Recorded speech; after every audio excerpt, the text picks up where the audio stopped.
సామ్రాజ్యాన్ని నేను ఉట్టిగా ఇచ్చేసుకోలేదు. ఈ స్థాయికి ఇది తెప్పించుకునే స్థాయికి నేను ఉట్టిగా రాలేదు. ఇది రావాలంటే ఎన్ని బాధలు పడ్డాను, ఎన్ని అవమానాలు పడ్డాను, ఎన్ని ఇబ్బందులు పడ్డాను, ఎంత మనోవేదన గురయ్యాను. ఇది మీకు అర్థం కావట్లేదా? ఎక్కడ పోతుంది అసలు? ఫస్ట్ ఆఫ్ ఆల్ చెప్పాలంటే ఆ గుడికి రైట్ హక్కు నాకుంది. నేను హక్కుదారిని. నేను బ్రతుకున్నంత వరకు నా హక్కు ఆ గుడికి ఉంది. నేను బోనం తెచ్చినప్పుడు ఖచ్చితంగా మీరు బాధ్యత ఉంది. మీ ప్రభుత్వం కానీ ప్రభుత్వాన్ని ఎందుకంటానంటే ఎండోమెంట్ ఎందులో ఉంది? ప్రభుత్వం కాదా ఎండోమెంట్? పోలీస్ డిపార్ట్మెంట్ ప్రభుత్వం కాదా? మేము ప్రభుత్వం అడగకపోతే ఇంకెవరిని అడగాలి? ఎవరితో చెప్పుకోవాలి? బాధ వచ్చినప్పుడు ఒక కన్న తల్లికి చెప్తారు. నేను ఇదే మాట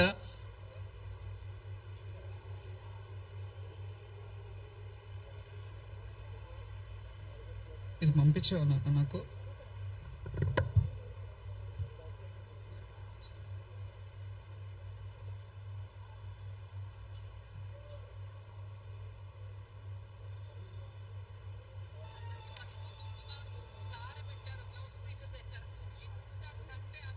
ఎప్పుడు జరగలేదు.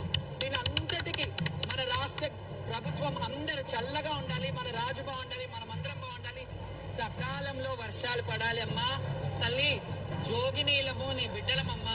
యాదేవి సర్వభూతేషు శక్తిరూపేణ సంస్థిత మాతృరూపేణ సంస్థిత నమస్తసే నమస్తసే నమస్తసే నమో నమ. మాత మాణిక్యాలమ్మ దేవి సమేతంగా శ్రీ మహంకాళి అమ్మవారు, అలాగే మాతంగేశ్వరి రాజశ్యామలాదేవి ఎంత ఆనందంగా ఈ రోజు పూజలు అందుకున్నారు. చాలా అద్భుతం. Thank you. ఇలాగే మీరందరూ సహకరించినందుకు మీడియా ప్రతినిధులకు కూడా పేరు పేరున నా హృదయపూర్వక నమస్సుమాంజలి. Thank you so much. జై బోలో మంకలమ్మాకి. ఇది శివశక్తుల విజయమే కాదు, ఇది యావత్ తెలంగాణ విజయం. Thank you so much. ఇందులో ముందుగా నేను ఈ వీడియో చేసినప్పుడు ఈ వీడియోలో నేను ముఖ్యమంత్రి గారిని మా రాజు అని చెప్పాను. డెఫినెట్గా ఆయన రాజే. ఎందుకు చెప్పనా? రాష్ట్రాన్ని ఎవరు పాలించినా వాళ్ళు రాజులే. మన రాష్ట్రానికి రాజు వాళ్ళు. మా రాజు బాగుండాలి, రాజు బాగుంటే రాజ్యం బాగుంటుంది అన్న వీడియోలు మీ అందరికీ తెలుసు కదా. బాగుంటే బాగుందన్నాం, బాగాలేనప్పుడు బాగాలేదని అంటే దాన్ని రాజకీయం ఎందుకు చేస్తున్నారు? శ్యామల కావాలని చేస్తుంది. మరి నేను మీ గురించి బాగా చెప్తే మంచిది, లేకపోతే చెడ్డదన్నా? ఇదేనా మీరు ఇస్తున్న మెసేజ్ జనాలకి? మేము ఎవరి వ్యక్తిగతం కాదు, మీరు ఆ స్థానంలో ఉన్నారు కాబట్టి మిమ్మల్ని క్వశ్చన్ చేస్తున్నాము. మీరు ఆ స్థానం లేకపోతే మేము క్వశ్చన్ చెయ్యము. ఇంకెవరన్నా ఉంటే ఆ స్థానంలో వాళ్ళని నిలదీస్తాము.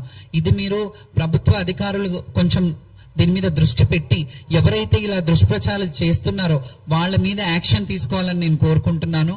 అండ్ ముఖ్యంగా ఇంకొక విషయం కూడా చెప్తాను. ఫస్ట్ ఆఫ్ ఆల్ ప్రభుత్వానికి ఒక సలహా ఇస్తున్నా నేను ఇప్పుడు.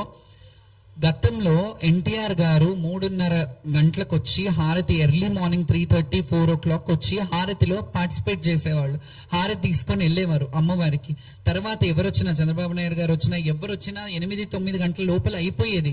అది రాను రాను మట్ట మధ్యాహ్నంకి వచ్చేసరికి అక్కడ ఆ టైంలో పీక్ టైం. ఇప్పుడు మాకెందుకు టైం పెడతారని మేము అడుగుతున్నామా? మేము కొట్లాడాలంటే చాలా విషయాలలో ఉన్నాయి. మేము సామరస్యంగా మాట్లాడుతుంటే మీకు ఎప్పుడు నేను పోలీసు వాళ్ళని తిడుతున్నాను, గవర్నమెంట్ని తిడుతున్నాను అని అంటున్నారే కానీ మా బాధ ఏంటి, మా ఆవేదన ఏంటి అని ఒక్కసారైనా అర్థం చేసుకొని కూర్చోబెట్టి మాట్లాడుతున్నారా? ఏదో మాట్లాడుతున్నారు, నామమాత్రానికి వదిలేస్తున్నారు.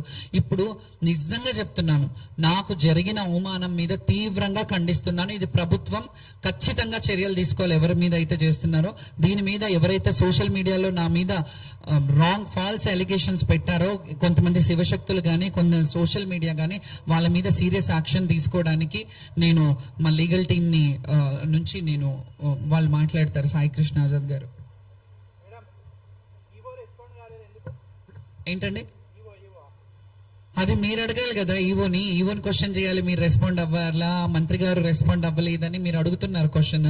అది మీరు వాళ్ళని అడగాలి. వాళ్ళు ఎందుకు రెస్పాండ్ అవ్వట్లేదో మాకు కూడా అర్థం కాలేదు. ఎందుకంటే వాస్తవానికి అక్కడ జరిగిన ఈవో అధికారి ఎవరైతే ఉంటారో వాళ్ళు రెస్పాండ్ అయ్యి ఇలాంటి కాదు అని చెప్పి మమ్మల్ని ఏమైనా మాట్లాడాలి. మాకు మారుబోనం చేపిస్తాను, జోగు బోనాలు చేసుకుంటాం, మేము మాకు అసంతృప్తిగా ఉన్నాము, మళ్ళీ మారుబోనం చేస్తాము, మళ్ళీ అమ్మవారిని సంతోషంగా వేడుకుంటాము, రాష్ట్రం బాగుండాలని చాలా మంది ఏడ్చుకుంటూ చేసుకుంటూ పోయారు. ఇది రాష్ట్రానికి మంచిది కాదు అనే మాట నేను చెప్పాను. నిజంగా మంచిది కాదు. ఎందుకంటే మేము నిన్ననో మొన్ననో ఇట్లా పుట్టగొడుగుల్లాగా పుట్టిన వాళ్ళం కాదు.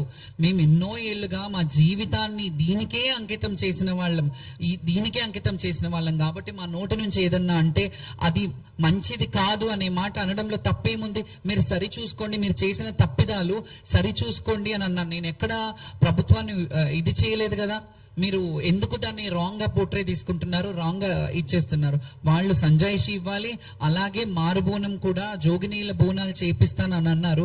దాని మీద కూడా ఇప్పటి వరకు అయితే మాట్లాడలేదు. ఎందుకంటే వాళ్ళు ఏమైనా హామీ ఇస్తే బాగుండేది. జస్ట్ మంత్రి గారు వచ్చారు, చెప్పేశారు, వెళ్ళిపోయారు. ఈ సోషల్ మీడియాలో ఇలాంటివన్నీ జరిగాయి. దీన్ని అన్నిటికీ ఖండించాల్సింది ప్రభుత్వమే. ఇక నేను వదిలేస్తున్నాను. ఎందుకంటే నా మీద ఎన్ని వార్తలు రాసుకుంటున్నారు, ఎన్ని చేసుకుంటున్నారు. కొంతమంది మాత్రం చేశారు సోషల్ మీడియా, అందరూ అనట్లేదు. నిజంగా కొంతమంది సోషల్ మీడియా వాళ్ళు అక్కడ ఉన్న ప్రతి ఒక్కరిని, ప్రతి మహిళలని, అక్కడున్న చిన్న బిడ్డలని కానీ చాలా మంది ఓవర్సీస్ నుంచి వచ్చి, బయట దేశాల నుంచి వచ్చి బోనం తీసుకుంటుంటే ఈసారి వరస్ట్ ఉందంట అని చెప్పారు. వాళ్ళందరినీ కొన్నారు అనే మాట మాట్లాడారు కదా. వాళ్ళందరూ కావాలని చేశారా? కింద బోనం పడిపోయింది, నాకు బిడ్డ పుడితే నేను బోనం తెస్తాను అని చెప్పిన వాళ్ళు యాక్టింగ్ చేశారా? వాళ్ళు యాక్టింగ్ చేస్తున్నట్ట. ప్రపంచంలో దేశంలో మన రాష్ట్రంలో ఇన్ని సమస్యలు ఉన్నాయి వదిలేసి శ్యామల పడిపోయింది, స్పృహ తప్పింది, డ్రామానా అని అంటే మా బాధ మాకు తెలుసు. ఇన్నేళ్లు సంపాదించుకున్న ఈ అస్తిత్వాన్ని మేము రోడ్డు మీద పడేసుకోవాలని ఎప్పుడు అనుకోము. కొంచెమైనా మాకు సంస్కారం ఉంది, సిగ్గుండాలి అలాంటి మాటలు మాట్లాడే వాళ్ళకి. ఎందుకంటే ఇన్నేళ్ల కష్టాన్ని, ఇన్నేళ్ల జీవితాన్ని ఒక రోడ్డు పాలు అవుతుందని ఎట్లా అనుకుంటున్నారు? నేను అలా చేసుకుంటానని. నేను కింద పడితే డ్రామా ఎట్లా? కింద పడడం వల్ల నాకు వచ్చే లాభం ఏంటి? నాకు నష్టమే కదా. నాకు అభిమానులు ఎవరైతే ఉన్నారో వాళ్ళందరూ ఎంత బాధపడ్డారు. 2,60,000 మంది నాకు ఫాలోవర్స్ ఉన్నారు ఇన్స్టాగ్రామ్ లో. ఆ 2,60,000 మంది నన్ను అడగరా? నా అభిమానులు కాదా? వాళ్ళకి ఆన్సర్ ఇచ్చుకోవాల్సిన అవసరం ఉండదా? మీరు ఏది పడితే అది మాట్లాడేస్తే, ఏది పడితే ఇదిలో కొంతమంది సోషల్ మీడియాలో భక్తుల దగ్గరికి వెళ్ళి ఎలాంటి ఇబ్బందులు జరిగాయో అవన్నీ కళ్ళకు కట్టినట్టు చూపించారు.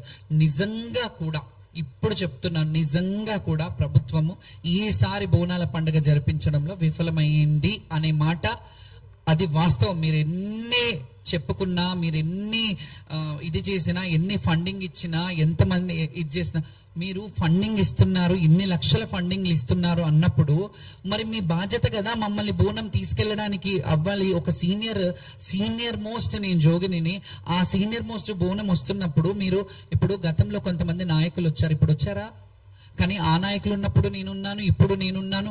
రేపు కంఠంలో ప్రాణం ఉన్నంత వరకు, మా ఊపిరి ఉన్నంత వరకు ఈ బోనాల కల్చర్ని రిప్రజెంట్ చేస్తూనే ఉంటాము. అది ఎవరు ఉన్నా ప్రభుత్వంలో, నేను ముందు కూడా చెప్పాను, ప్రభుత్వంలో ఈ రోజు ఉంటారు, రేపు ఉండరు. 4 ఏళ్ళు, 5 ఏళ్ళు, 10 ఏళ్ళు ఉంటారు, తర్వాత వేరే వాళ్ళు ఉంటారు. కానీ మీ ఉనికిని కోల్పోవద్దు. మీరు ఎప్పుడు కూడా మా ఆడపడుచులని, మా శివశక్తులని, మా జోగినీల ఆశీర్వాదంతో మీరు ముందుకెళ్ళాలి. అప్పుడు ఇంకా బాగుంటది, మన రాష్ట్రం బాగుంటది. సకాలంలో వర్షాలు పడతాయి, పంటలు పండుతాయి, బిడ్డ పాపలు మంచిగా ఉంటారు. మేము ఎప్పుడు వాళ్ళ దీవెనార్థి. మేము బోనం చేసేది ఎవరి కోసం? పుణ్యం. మేము బోనం చేస్తే మేము చేసేది ఎవరి కోసం? మీరు చేసుకునేది మీ బిడ్డల కోసం, మీ మొగుడు పెళ్ళాలు వాళ్ళ కోసం, మీ ఫ్యామిలీ కోసం. మేము చేసేది రాష్ట్రం బాగుండాలని మాత్రమే, ఇంకేది ఉండదు మాకు.